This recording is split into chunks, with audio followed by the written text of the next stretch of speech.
નમસ્કાર દર્શકો, પ્રથમ ન્યૂઝ ચેનલમાં આપનું સ્વાગત છે। રજૂ છે આજના સૌથી મોટા અને તાજા બ્રેકિંગ ન્યૂઝ। ચાલો શરૂ કરીએ આજના મુખ્ય સમાચારો સાથે।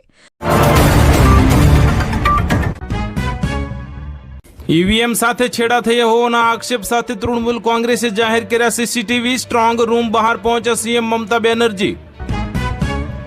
અમદાવાદમાં વિરાટ કોહલીએ અમ્પાયર સાથે કર્યો ઝઘડો, પાટીદારની વિકેટ પર મચી ગયો મોટો હોબાળો।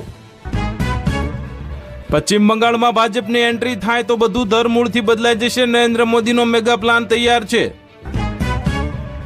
ખેડૂતોને આનંદો, હવે 1 જૂનથી ચોમાસુનું વિધિવત થશે આગમન, અંબાલાલ પટેલ અને આઈએમડી વિભાગની આગાહી જાહેર।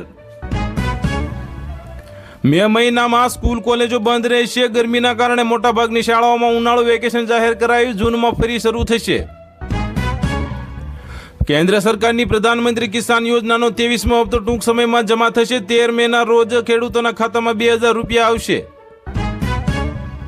ખેડૂતો માટે ખુશ ખબર, સરકારે ખાતર પરની સબસિડી વધારી, ડીએપી અને યુરિયાના ભાવ નિયંત્રણમાં રાખવા નિર્ણય લેવાયો। કેસર કેરીની બજારમાં ધમાકેદાર આવક શરૂ થઈ, ભાવમાં ઘટાડો નોંધાયો, ગીરની કેસર કેરી 800 થી 1200 રૂપિયા કિલો વેચાઈ રહી છે।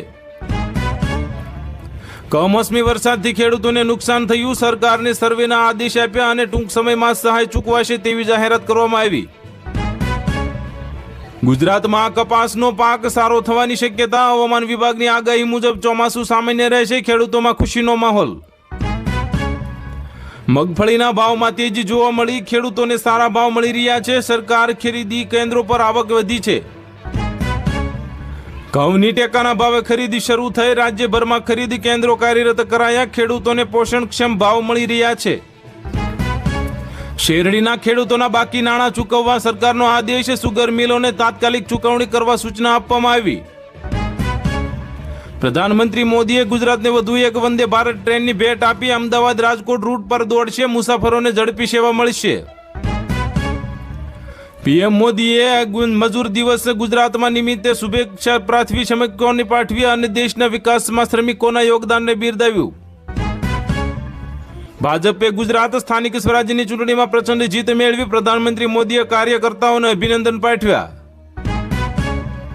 પ્રધાનમંત્રી મોદીએ કહ્યું કે ઓપરેશન સિંદૂર ભારતની શરતો પર બંધ થયું, દેશ લાંબા યુદ્ધ માટે સંપૂર્ણ તૈયાર। આ હતા આજના મુખ્ય બ્રેકિંગ ન્યૂઝ। વધુ સમાચારો અને અપડેટ્સ માટે જોતા રહો તમારા ન્યૂઝ ચેનલ। અમને સબસ્ક્રાઇબ કરવાનું ભૂલશો નહીં અને બેલ આઇકન દબાવો, જેથી તમને નવા વિડીયોની નોટિફિકેશન મળતી રહે। ફરી મળીશું નવા સમાચારો સાથે। શુભકામનાઓ।